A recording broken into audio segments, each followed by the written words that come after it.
Okay. Let me go ahead and introduce CarrollGolden to you. CarrollGolden, CLU, CHFC, CLTC, CASL, LACP, FLMI, is a forward-thinking organizational consultant in the healthcare and insurance marketplace and is recognized by industry peers for her contributions in the extended and long-term care insurance market. As such, Carroll serves as executive director of NAIFA's Limited and Extended Care Planning Center, known as the LECP Center. She is a frequent speaker and noted author across numerous professional benefits and financial services organizations. Her responsibilities have spanned formulation of strategic sales plans, product development, innovative and traditional marketing initiatives. Recently, she appeared on a local TV station to discuss the changing face of extended and long-term care consumer options. Additionally, she served as chairperson for the Society of Actuaries, the 5th LTC Conference, and for the 10th Annual Intercompany LTCI Conference. Carroll also participates as a speaker and presenter for the International Retirement Resource Center. Carroll's presentation today is Grow Your Business, a Deliberate Plan, and we're really looking forward to your message, Carroll, and I just want to tell you how much I appreciate you taking your time today to come speak with us, and we appreciate it. Carroll, you're muted there. Not anymore. Okay. Now you're in for it, huh? First, I want to thank you for the invitation. It's been quite a week with very impressive speakers so far. I'm actually very flattered to be counted and invited to participate as well. So I think we'll get going here as soon as I can get the... Just a quick agenda. I'm a real agenda person. I think we are going to be talking about rethinking retirement. So much of the opportunity to grow your business in extended and long-term care relates to the fact that retirement is completely changed from what it was before. The impact of that, as we'll see, is longevity, caregiving. The next thing we'll do is I want to suggest a plan, or at least the way that I used to approach clients. I am a licensed agent, and so I've had experience, feet on the street.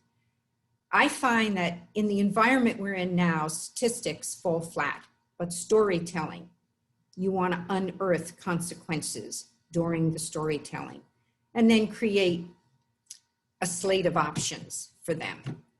So what's really causing all of this? Well, you can see on the right side, the illustration shows you that, you know, when you were looking to take care of someone, say you were in your 50s or so, very few people were requiring it. But if you look over at 2060, you will see that due to science, due to medical advances, due to quite a few of the ways that we approach living today, we're just simply living longer. So what you're seeing here is called a caregiver support ratio. Why is it important? Because it creates such a need for you as an agent and advisor to really be able to speak to how are you going to help this client, rather than actually talking about product or long-term care or anything like that. It isn't their issue yet, or they don't understand it's their issue yet. But everybody understands what's going on with caregiving. Well, why is it exacerbated at the moment? We all know that there are fewer children being born to families. And here's something interesting, the mileage. Now, if you have to be what I call a long distance caregiver, you better watch your pocketbook. We all know, since we've been released and can take a flight or drive somewhere, the price for airfare, hotels, and petrol has gone way up. So for you, what would be what I would suggest in terms of how you're approaching the storytelling, the caregiving, the longevity? I approach it from a generational point of view. Now, the silence, as you know, they grew up having seen the ravages of war. They put their heads down, they worked hard, and they were good savers. And they didn't say much, they just did it, thus the moniker Savers.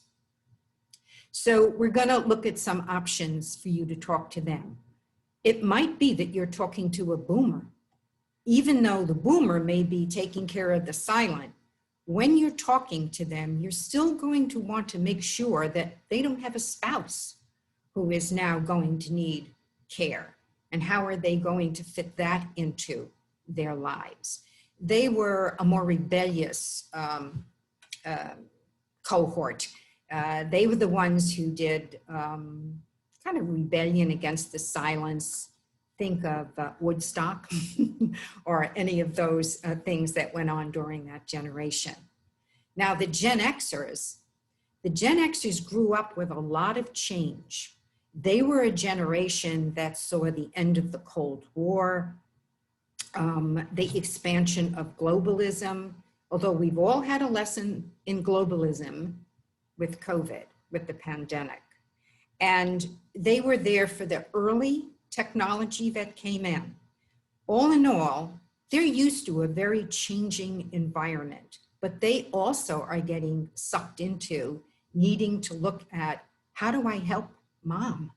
What happens with my dad? And then the millennials. Well, as you know, millennials research before they commit. They grew up always knowing technology. I mean, they tweet, they Twitter, and gosh knows what else. And they're when you have a millennial, and remember the first one turned 40 this year, they are also our clients, because part of selling long-term care, extended care, and we're even going to cover limited care, is that each one of these generations need life insurance, for example. And how does covering the long-term and extended care fit into that sale, or become necessary with the sale, or even inspire the sale? So for me, the process was looking at my book generationally. Now, if I'm dealing with a boomer and I'm talking about planning, etc., especially for this, I would often tell them, you might as well have your son and daughter listen in. One, you want them to understand what you chose as a plan. Now what happens? I'm building a trust relationship with a second generation, or maybe even a third. I just finished writing a book, yay, and got it to the publisher. And I tell a story, and it's about 3 generations and how each one participates, and each one winds up much more knowledgeable. Then, if you're with a client, you can ask them their story, or you can tell them a story. And if they don't want to share, and you have a story, because don't all of us at this point even know somebody who needs care, and either was prepared for it or wasn't. If they have a story, then what are you doing? You're listening. You're going to take some notes, and you'll understand why. You're listening for unintended consequences. Yes, you're listening to the story, but you're listening for something that happened that we, as agents and advisors, could have helped them with. And that's the note you make. And then maybe you say to them, you know, how do you envision this happening? Tell me what a perfect scenario would be. Again, it's hard to envision the future, but they're going to have to envision who would be around to help. Remember the long distance caregivers? I also have another expression. There are on-call caregivers, and there are on-site caregivers and long distance caregivers. So you're going to wind up discussing based on what they think their risk is and how they think they'd like to do it. Oh, I'm just going to move to an assisted living. That's going to be. We'll talk about that later too. So we discussed the risks, and then I'm going to offer you some motivational points per generation. And then we'll move to product if we have time. So what you're doing is actively listening, you're gathering, and you're organizing the information.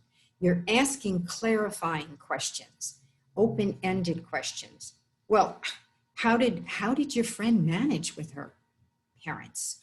Or you're telling the story and you say, geez, I guess I hope it would have turned out differently. Ask them if they could change something in whatever story you are involved in. What would it be? Bingo. Now you know what worries them. So let's look a little at the unintended consequences. If they had to be a caregiver, how would that work? Or what if they needed care? You also are listening for who told the story. Was it that they were concerned because the matriarch or the patriarch of the family is not quite who they used to be anymore? And then what about what's happening to caregivers who are in the workforce? This, I don't have to read to you. Obviously, you're able to see what I'm putting up there. But this is something that I personally have seen over the last 20 years. What I did was I was sitting next to somebody and I was listening to them, constantly needing to call to make sure that the person that was coming in to help their dad had gotten there because they needed to be at work. They would be running out at lunch. The retired early, we all know what that does. Turning down promotions, that happens because you don't look as engaged. So these are all things that while you're listening to the story, you're looking for clues as to whether this could happen to your client or your client's son or somebody who you would expect, brother, sister. Are they going to be around if something happens? Also during the story, or if you know your client well, you're not going to ask them about their health, but you're listening to what they thought in the story or in their discussion. You're trying to listen because of what? Underwriting. You really want to see whether they're talking about maybe a family member who has dementia of some sort. We all know it's a gene. Or somebody who has a family history of high blood pressure and other medications. These are clues for you with underwriting. Where do they do their research? Now, generationally, most of the silents and many of the boomers, they do formal, or what I term as formal research. Whereas, with the next generations, it's influencers. So do we know if it's hearsay or if it's actually factual? So it's important to figure out, where did they get their research? Where did they get their ideas? Where did they get their information on the topic? And then the costs. Most people think long-term care in any of its forms is more expensive than actual long-term care. In other words, the products are more expensive than the experience. And that's just very rarely true. They also have no idea about services and community services. And since we're Main Street USA, it is important for us to be a valid resource on that stuff.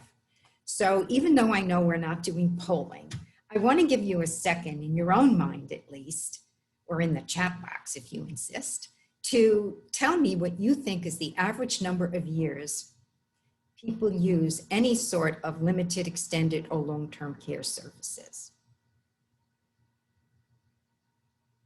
Should I just go on, Tom? You're muted. Yeah, sorry. They are replying. Yes, one says 3 years, 5 years, 5 years, 3 years, 2.5 years. Okay. Most 5 or 3 looks like. Right. And that's very common. Most people come somewhere between 2 and 5. Well, I'm so sorry, my own hand. Statistically, now this is any services, because we all know that usually because of medicines, medications, and science and technology, you no longer just kind of get ill. People don't actually die instantly of heart attacks, or it's very rare. Most of the time you start with needing some services at home. And most of the time that turns out to be someone you know or someone in the family. And most of the time that person is not aware that they are at the first stage of caregiving for someone they care about. And that can lead to them becoming very quickly overwhelmed. Why? Who's going to say that with COVID, with all of the images we saw of nursing homes, lockdowns in assisted living, none of us want to go to a facility. And it doesn't matter how wonderful or nice the facility is. When asked, our response, 9 out of 10, if not 10 out of 10, is going to be, I want to age in place. I want to age. So what would you say is the current average annual cost of a home health care aide in Florida? Now, an aide can do some medication. This is the difference between a homemaker who comes in to do the cooking and the cleaning. And because if a person can't do 2 out of 6 ADLs and qualifies for long-term care, they're probably not going to be doing even housemaker ones.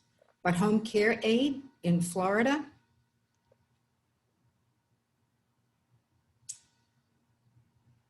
any numbers?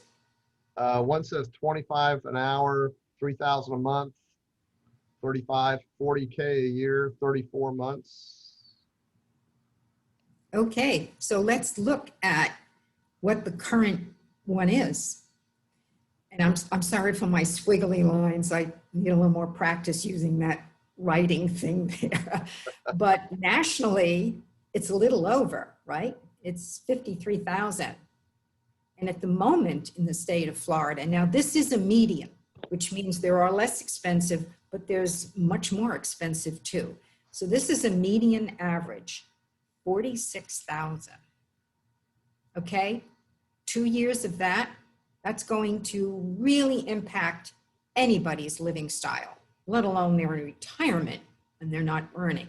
And look what happens, you know, most of the calculators, all of them that I use, and there's almost every carrier has one, you can slide the ruler out. So if you're working with a millennial, you might want to slide it out 40 years. If you're working with a Gen Xer who is 40 years old, again, you might want to go 40, 35 years. If you're going to be working with a silent, you may want to go 5 years. Boomers, 10 to 15. It gives you a fact. Okay, now you've been talking stories, talking concepts, but now we're talking facts.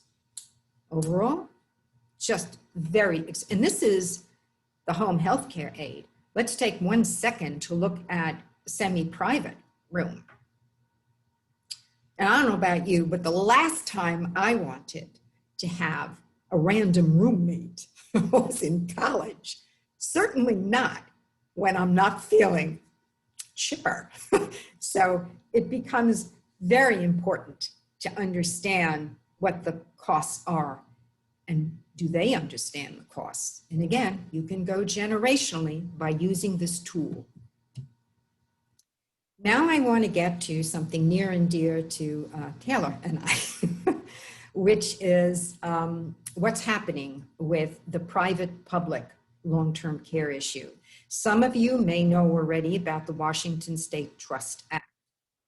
But one of the things that we have to give NAIFA a lot of credit for is that Kevin had decided he wanted to start these specialty centers. And the first one he invited me to put together was the Limited and Extended Care Planning Center. The center itself has a huge array of options. And if we get to all those options, you'll see that when we selected participants, we have a couple of carriers, not necessarily only stock companies, mutuals. We have brokers. One specializes in working with financial advisors. One specializes in worksite. We have life settlements. We have reverse mortgages. We have Medicare, Medicaid, and veterans benefits specialists. So the whole idea was it doesn't matter what your client needs. You're going to be able to use that resource there. They're going to provide you with the support that you need. And the site itself is just simple. It's either nafa.org, and you can go under centers, the tab, or you can do lecp.nafa.org. And it is free. The sponsors support it, so NAFA members do not have to reach into their pockets. We need to have you visit the center so that the sponsors, everyone collects data nowadays, so that they know that they're doing a good job for you. You can reach me directly if you want to have something added to it. The other thing is NAFA now started, and we have been kicked off because of this Washington State Trust Act. The Washington State Trust Act is going to garnish the salaries of people who work.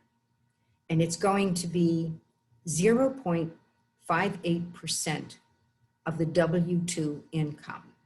They have to pay into the program for at least 5 years. And if there's interruptions in it, that's permitted. So if they don't pay in directly, continually for 5 years, there's another resource for them to do that.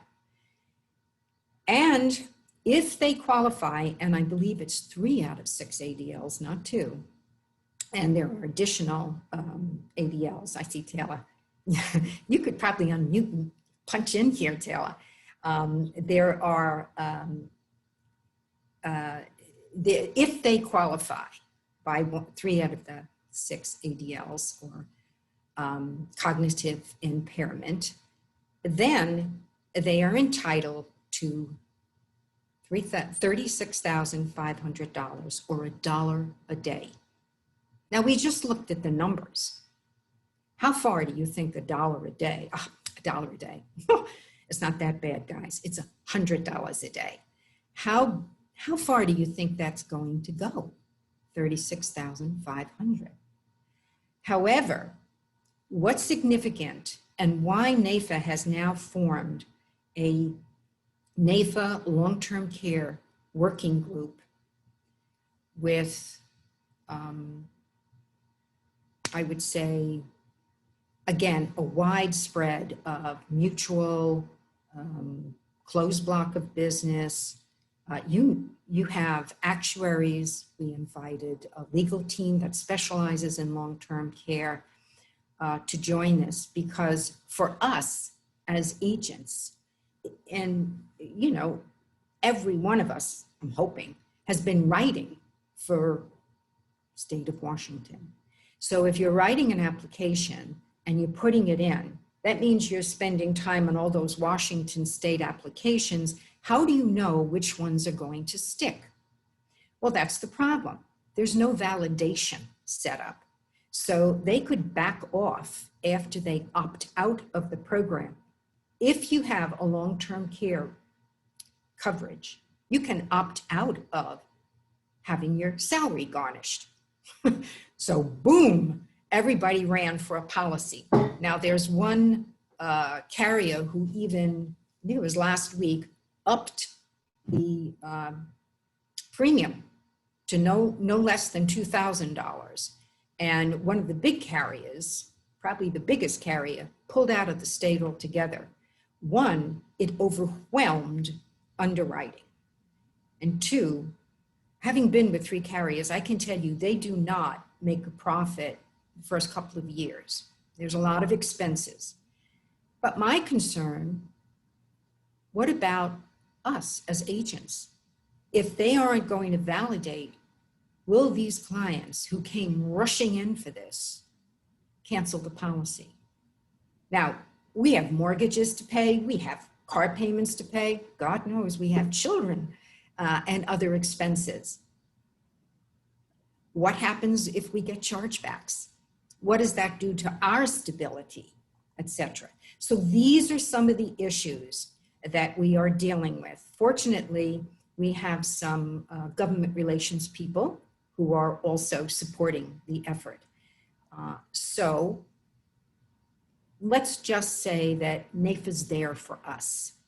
We're going to make sure that as agents and advisors, we service the client, but we certainly hope that the states, as they're looking at these programs, realize that they have to maintain coverage for it to really work and be a viable program.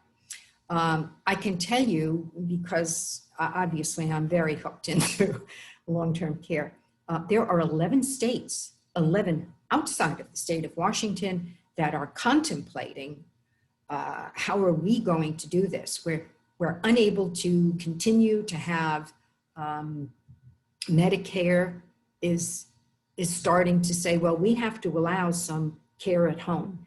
And Medicaid is saying, well, you know, we have to expand what people can have at home. They can't even afford now the services that they're providing. So it's a concern for every state as to how they're going to handle what we saw as a growing nation of longevity, a growing nation of not perfect health. There's accidents, there's all kinds of things that can put you in a situation for needing care. So NAIFA stepped right up and has created this working group, and we will make sure that we protect our interest as advisors and agents. So right now, for anyone who is writing Washington, the time is like crazy. But as this eases off and other states start talking about this, this is the right time for you to really say, how do I motivate the client? Now, I broke these motivations up generationally, but I will tell you that the loss of control can work for boomers as well as for silence. But in my experience, they're worried about, one of the expressions I put in my book is, they're worried about being handled instead of helped. How many of them have expressed their wishes? There is a statistic that says so many of them haven't been able to tell people who are going to have to help them if something happens. They have no idea what documents they need. And worse, if you're the caregiver, you certainly want to know what their overall wishes are. And then the legacy impact. One of my clients has a whole life policy. And I said to him, you know, one of the solutions is you could take some of the cash value, you can borrow it out. It's a very low rate. He said, I'll never do that.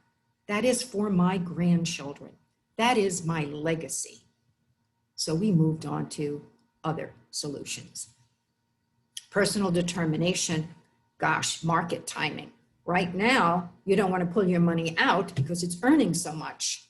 When the market is down, you don't want to pull it out because you don't want to have to pay taxes, but also you don't want to pull it out when it's low, even though you may have to. What about Gen Xers? Aside from the other things that we just saw, they have no training. They don't even have any guidance on how to take care of a boomer parent. Dad's not feeling well. What do I do? How do I help? There are incidences where caregivers have hurt themselves, not just financially as we saw, because they didn't know how to help somebody stand up or lift them or help them in certain ways. What about lifestyle impact? Again, remember we said you could ask a few questions if you're sharing stories. What would be your preference? Would your parents move in with you? Would you move in with them? Could you afford to give them the kind of help? Can you get them? Well, I have to tell you, many of my clients came to me and said, my mother will not tolerate having someone in the house. She just won't. She fires them or she makes it uncomfortable. It's a complicated issue. The only way to help is to help your client prepare. Then, how about retirement savings?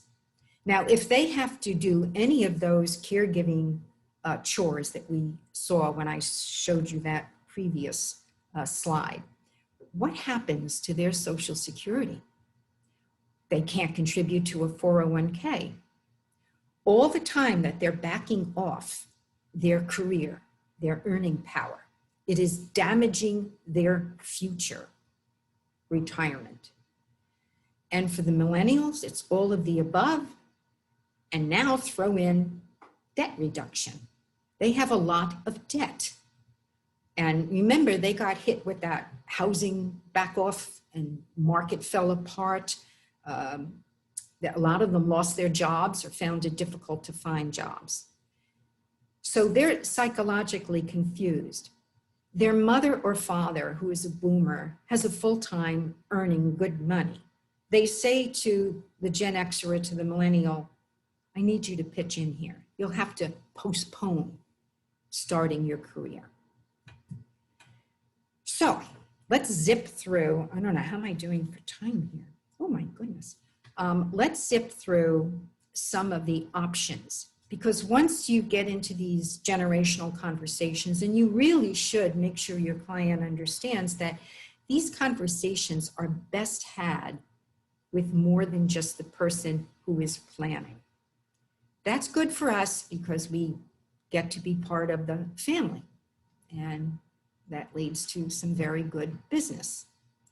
But there's another side effect. There were a couple of cases where children sued the agent and the financial planner because they helped them with accumulating, and then they didn't do anything to protect it. They had nothing in their dossier that says, I did bring up the topic of long-term care or extended care, even limited care, because it can result in any one of those market timing issues and so on and so forth. So think about, is this a topic that's so difficult to bring up? Is it a topic that we shouldn't bring up for our protection as well as theirs? So here's the way that I break it out. This is my opinion on where to go with certain products and opportunities, but you can move it around. For someone whose health and budget is not as robust, you have reverse mortgages. And if you don't know about reverse mortgages, and particularly HECMs, please visit lecp.com, lecp.nafa.org. Excuse me. We have an excellent illustration there, and if I get to it, you'll see it in a little bit. Then for impaired, we have single premium immediate annuities. We have veterans benefits, again, specialists at LECP to help you with this. Our veterans benefits and Medicare specialist has links to, it doesn't matter what question they're going to ask you. He can give you links that you can share with your client. They are unbelievably helpful. And then for someone who meets the definition of impoverished, you as an agent really need to know the state and county services that you have. And that way, again, you're not selling anything here. You're helping. You're providing a way for them to know that there are important solutions that, I don't call them solutions, frankly, as you can see, I call them options that help. So what if they tell you they're going to self-insure? I had a client who said, Carol, I'm wealthy, and they were. They were getting there, but they had a family. And I said, okay, so what is mom and dad planning? Oh, well, you know, one thing about the silent generation, they were savers. So the other thing is they had pension plans, not necessarily the ones that are so popular today, the contribution plans, but the defined benefit plans. So the older generation, and I hate to say this, but so many, look to Social Security, especially in middle America. They look to that for a way to help them with costs. Now, there is an interesting article that I've read. It gives you,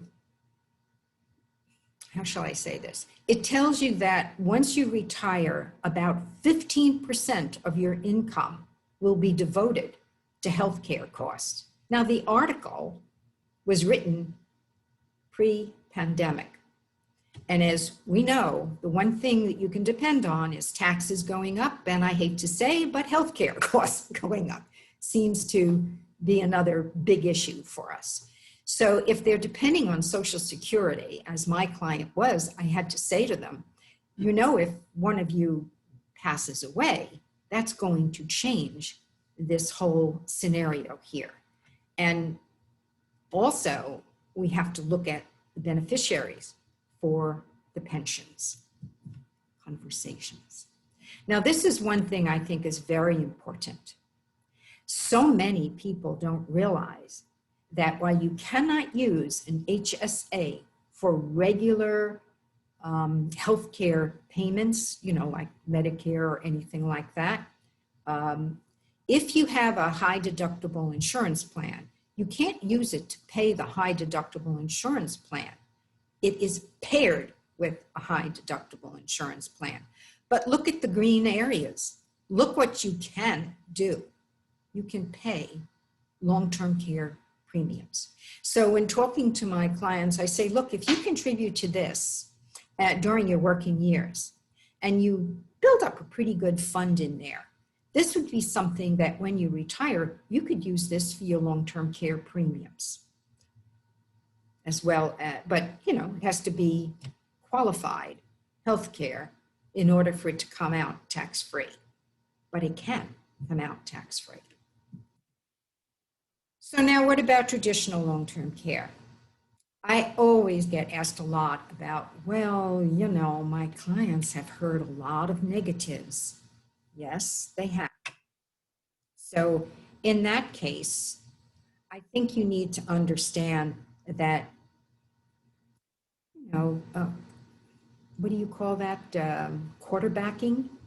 The industry has learned a lot over the years. When long-term care first started, they didn't have any way to really know how many people were going to drop their insurance, because we all know insurance is based on pooling with a certain number of people not needing car insurance accidents, and not everybody has car insurance accident. So it's the same. And they based it, actually, I was part of a program, they based it on about 5 or 6% dropping. Well, as time went on, once people understood the value and purchased long-term care, they don't drop it.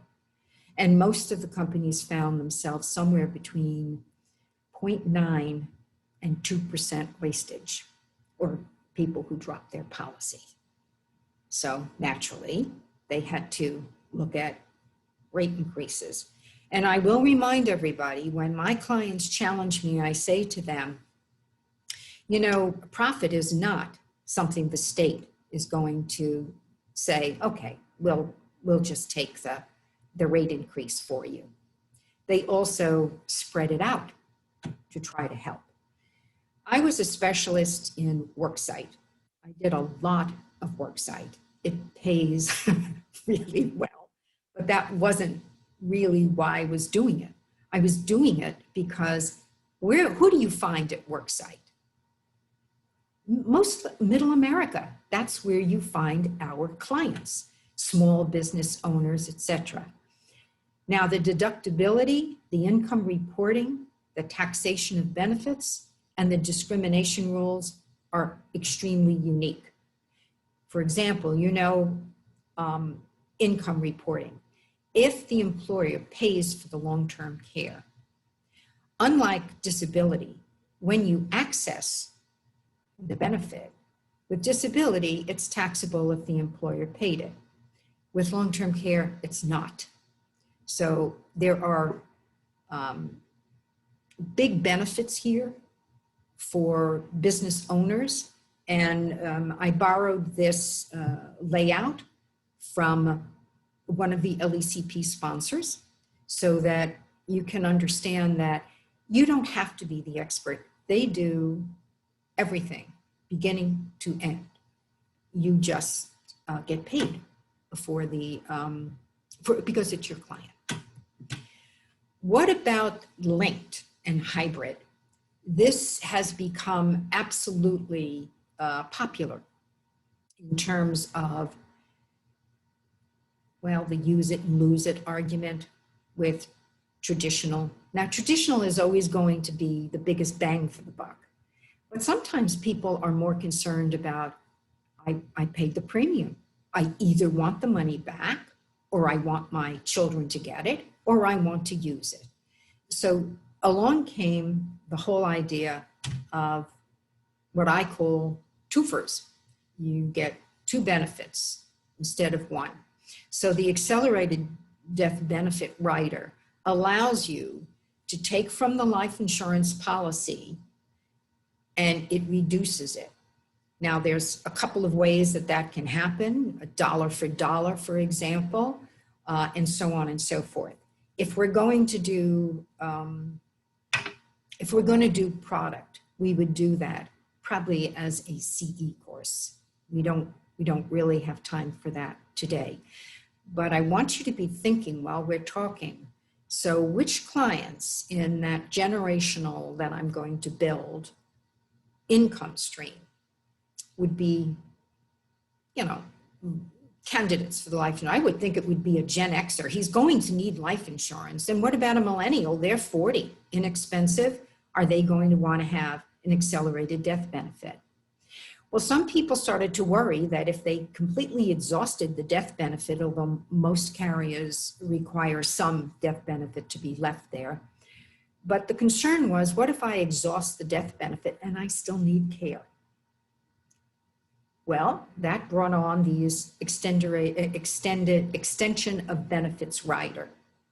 And that can sometimes be 2 or 3, sometimes more than the actual death benefit that's available.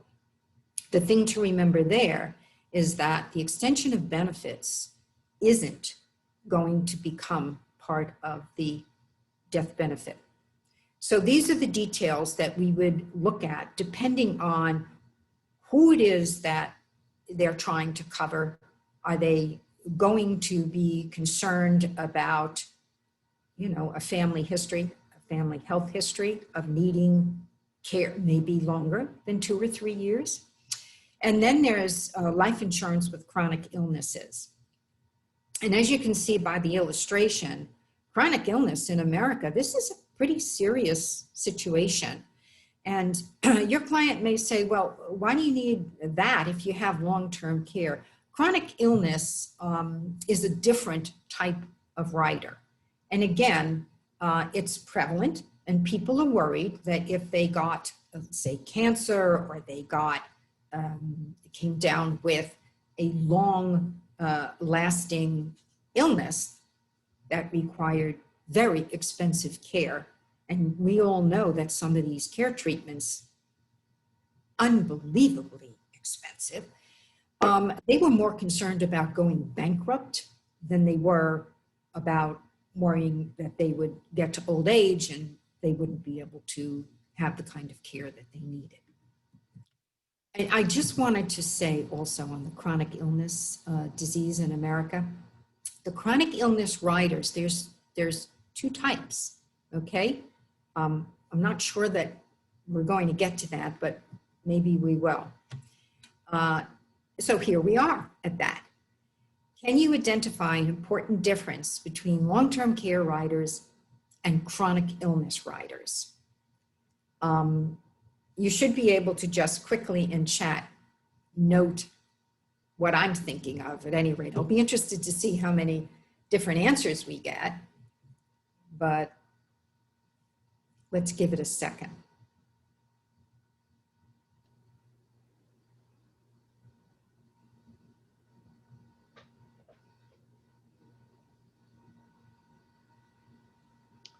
One person responds, chronic illness riders or lump sum, question mark.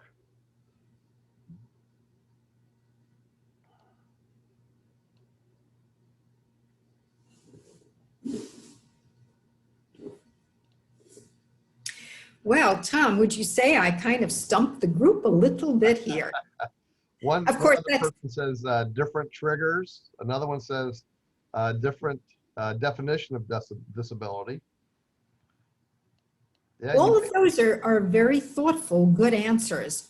But I was thinking of a very important one for us as agents, and I'll share it with you. It's the tax code under which the rider is filed. Yay, Taylor. Got it right. I knew she would. And I'm sure some of you also got it right and just didn't pop into the chat box. Now, these are going to be very significant in terms of, we had a NAFA staff member who came to me and said, I'm thinking of buying this product and it has a chronic illness rider. And I said, we need to look at the definition. We need to get a sample contract. And she said, why? And this is why. There are very big differences. I'll flip between the two. Now look at this. It cannot be marketed as long-term care because it's under 101G. So these are significant differences. So why would some insurers create this as opposed to 7702B, for example? Well, to begin with, you know, those of us who do the 7702B products, we have to do that additional 8 hours and 4 hours of continuous long-term care CE, whereas that's not required for the 101G. So they knew that some people would be more comfortable with this. They have a limit, and I want you to kind of scoot to the bottom. Additional cost for the rider. Now that's what I was looking for in terms of looking at the actual language for my client. If there's no additional cost for the rider, no additional cost. There are 3 methods, and you need to know which one you're using. A discount method, a lien method, or a dollar for dollar method. As I say, we can do a CE course on this, but these are extremely important for you to know if you're distributing products that have a chronic illness rider versus a long-term care rider. Long-term care rider, the 7702B, is probably where you started. Most of them offer the reimbursement model. And as you know, for the chronic illness, most of them are indemnity. Now, when I'm dealing with one of my clients and they have an indemnity product, I say to them, you know, even though you don't have to have a limit, if you take out X amount and you only use Y for long-term care or chronic illness needs, I would keep a record because there is a tax implication. Okay, so you can see, what would we say? The devil's in the details, guys, and that's just something that we need to be aware of. And now I want to move to, again, we're thinking generationally. What if you have a client who wants to do an annuity but says to you, can I double dip here? Or you have a client who, let's say, has a after-tax money or pre-fund money.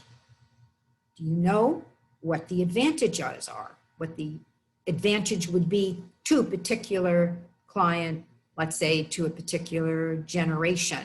How would that help them?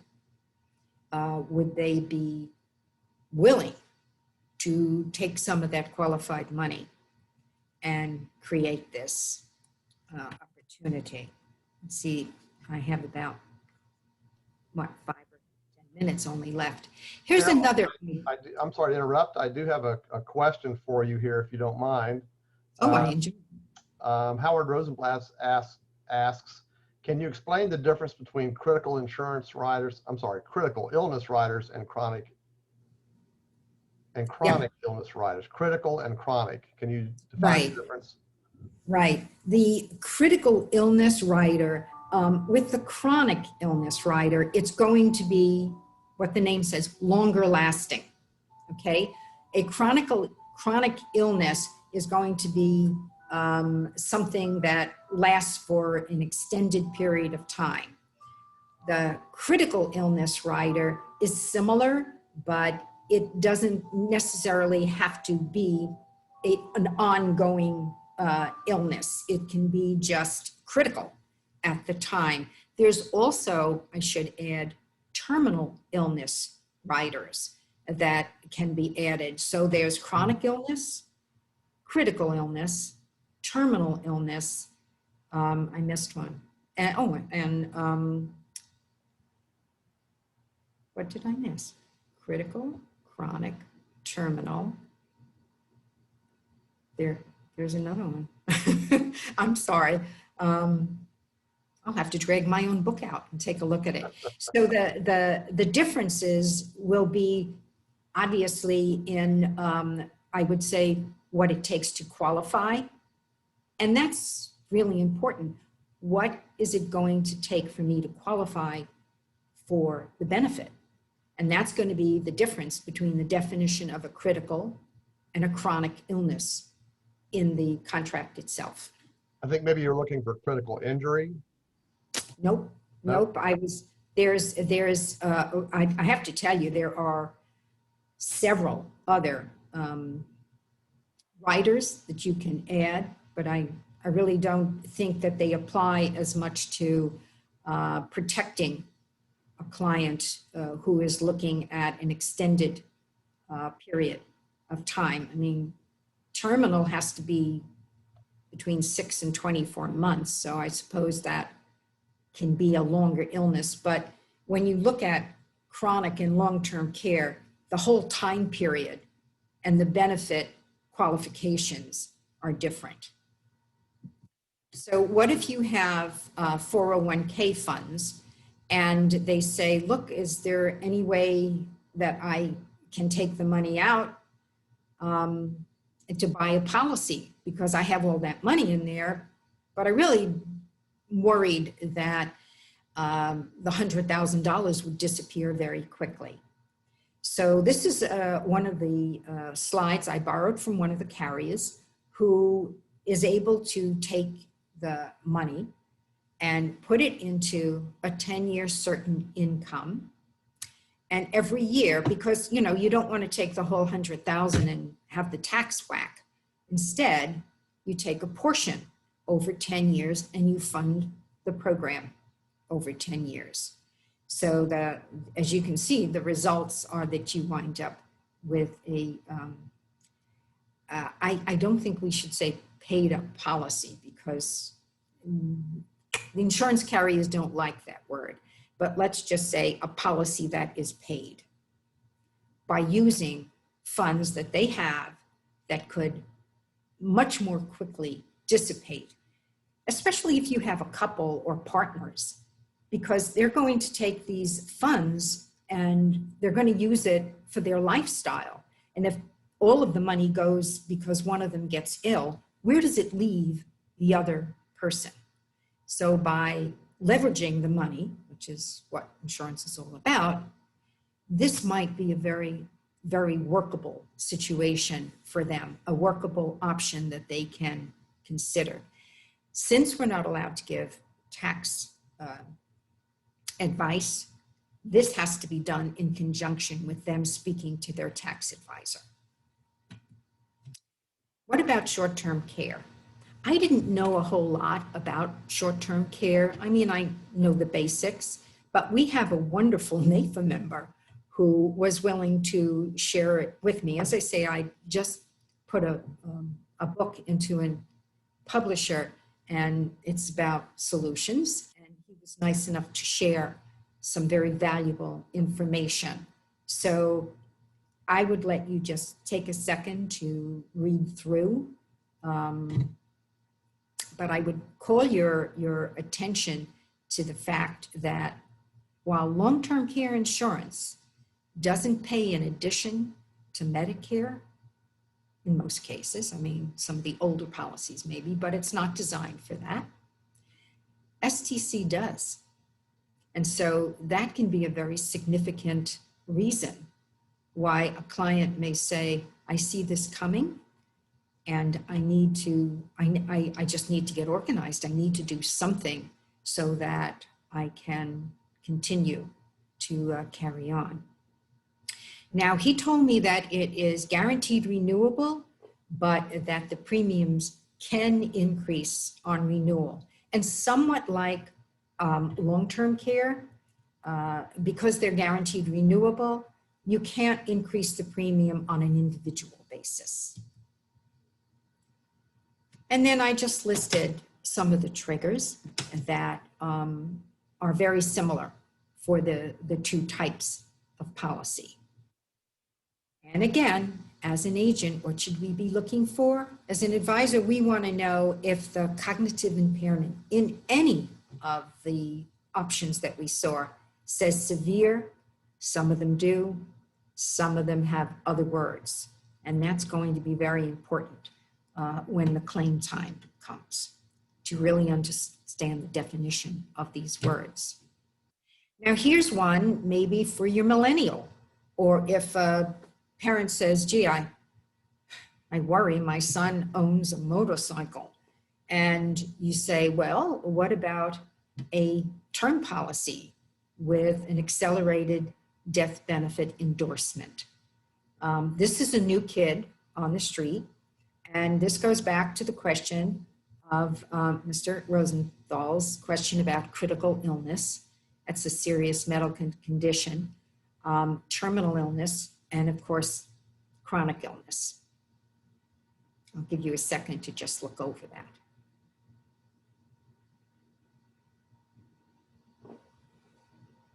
Now, what you want to know also is that many of these policies, shall I put this?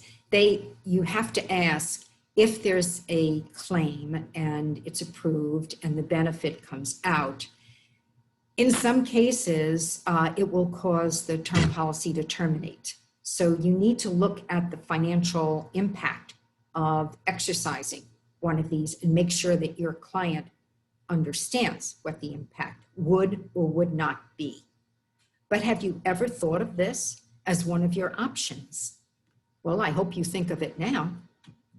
What about the reverse mortgage? This comes to us from Shelley Giordano, who is Mutual of Omaha. Mortgage is one of the LECP sponsors. And as you can see, this is especially for the silent generation and for the boomers.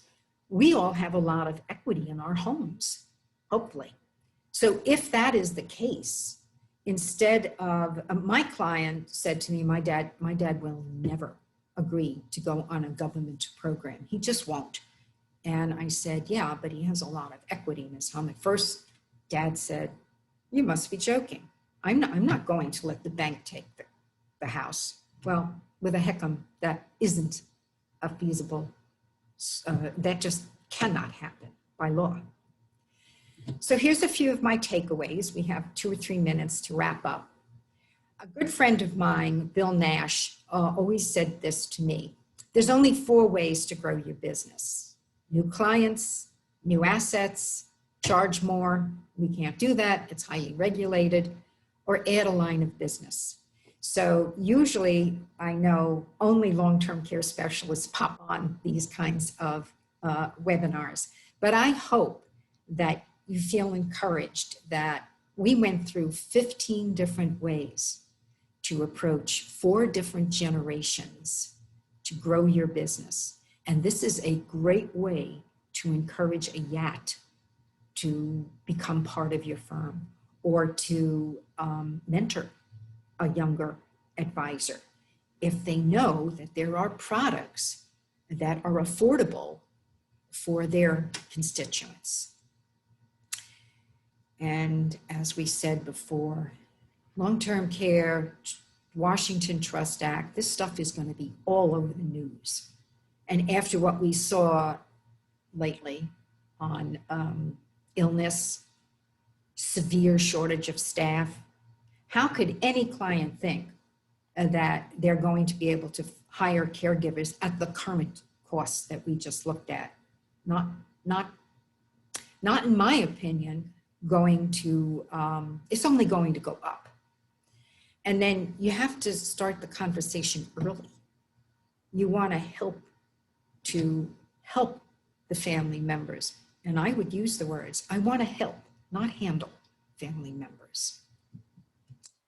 So no matter what advice or product, your clients know that healthcare costs are going up. This is not a difficult topic, whether you're doing life insurance, annuities, P&C, obviously worksite.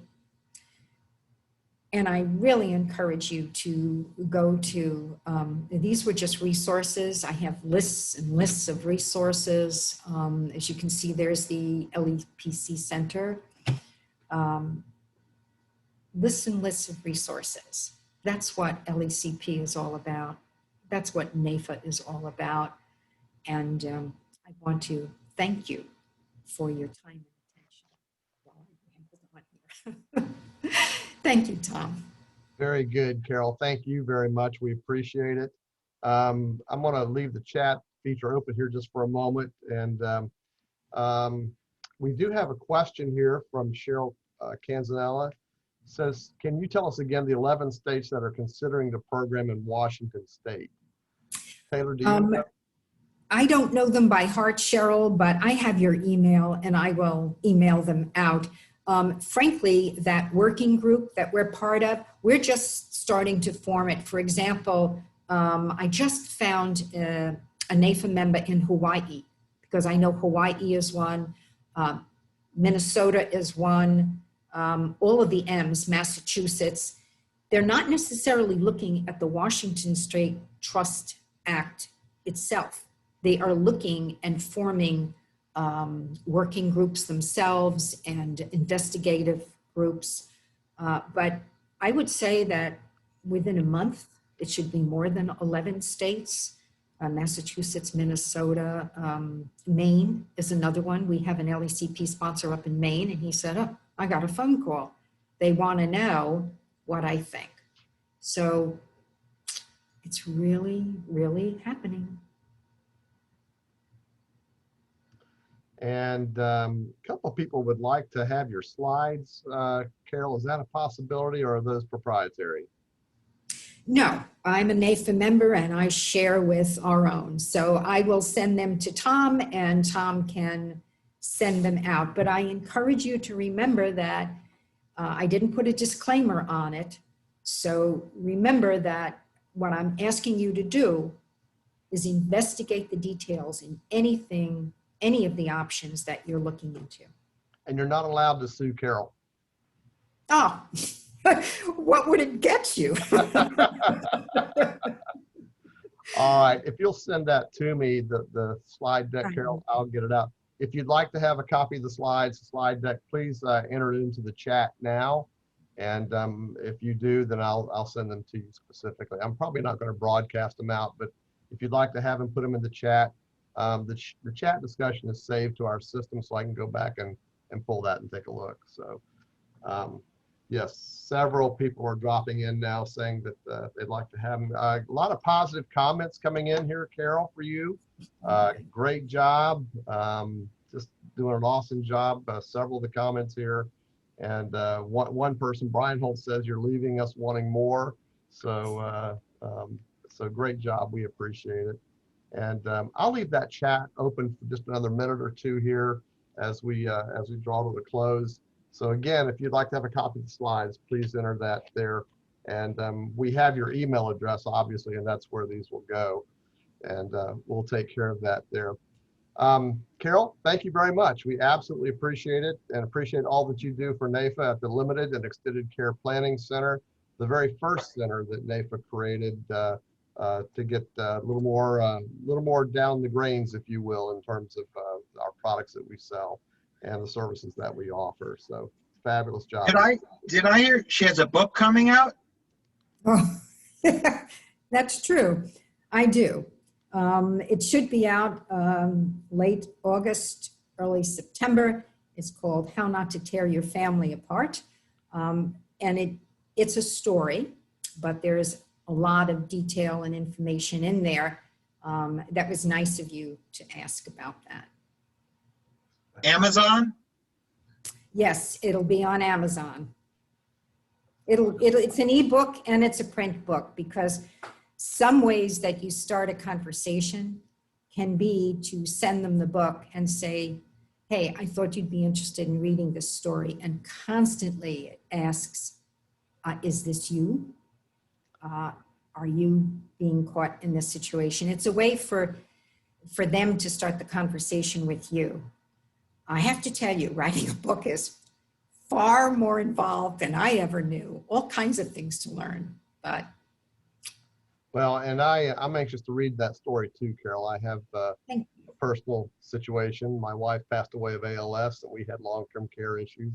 So it's quite a bit of interest for me as well. I was wondering who hijacked my call here, Brian. I'm glad it was you. Thanks for doing that. Appreciate you getting the word in there as well. Well, I'm worried that there's a lot of NAFA members who themselves are going to experience this. And, you know, here we have the center as a resource. I wrote the book because it's about kickstarting the conversation. And I devised 3 different steps, which I didn't talk about today, obviously, because it's being copywritten. But it's hard to talk about these things, you know. Tom, I'm not even sure your kids would feel comfortable talking to you about it, considering what they've been through with their mom. So I'm hoping to create a tool where you can kind of shove it that way and say, you know, is this us? Is any part of this us? We'll see. Well, I'll take a look at that. I will. I think I've already addressed it. I know what I went through with Lori for 23 months, and I do not want to put my 3 daughters through that. So I think I've taken care of it, but I do want more detail, and I'll be glad to take a look at that. Interesting stuff. Yes, our thanks to Robert Rosenthal, the Rosenthal Agency, for sponsoring today's sales symposium, as he's doing all week this week. And early on, Craig mentioned that we are having our sales symposium this year as part of a virtual platform, and we're delighted to do so. But next year, we're going to go back to live sales symposium. We'll be in Orlando, July 13 through 15, and please mark your calendars for that. We'll send out some reminders in the fall, date reminders, save the date for that. We all want to get back together in person. Everybody's itching to do that. You know, Craig mentioned that we do networking, and we're all good friends. This is a NAFA family, really, and we do enjoy each other's company. We have a great time when we get together, right, Brian? So we're looking forward to that, getting back together next year in person, if everything works out. But so please stand by for that. But we do thank you for being here, a part of the virtual sales symposium. We hope you're enjoying this week's activities. And Craig, I'm going to turn it back over to you to carry us out, and maybe one more reminder for Taylor's event tonight, and we'll go from there. Very good. And yes, one more reminder for Taylor's event tonight. So please join us at 5:15. And Carol, thank you very much. I think, as Brian said, we all need a little more. So we'll probably be looking to sign you up again for more discussions coming up soon. And for those of you that haven't read the NAFA Gov Talk that came out today, a key House Democrat introduces a bill to create a government LTC program. It's called the Wish Act. Yep. So that's why you belong to NAFA, to have people up there to protect you from harebrained ideas like this that tend to come along from time to time. So we'll be watching that very, very closely. Tomorrow, noon tomorrow, same bat time, same bat channel. My good friend Michael Lon will be speaking to us, author, speaker, and president of our NAFA Central Florida chapter. And we're going to really look forward to seeing Michael tomorrow. So please join us. And I'll see everybody at the YAT event tonight. And thanks for your participation. Thank you. Bye, everyone. Thanks again, Carol. Great Bye. to see everyone.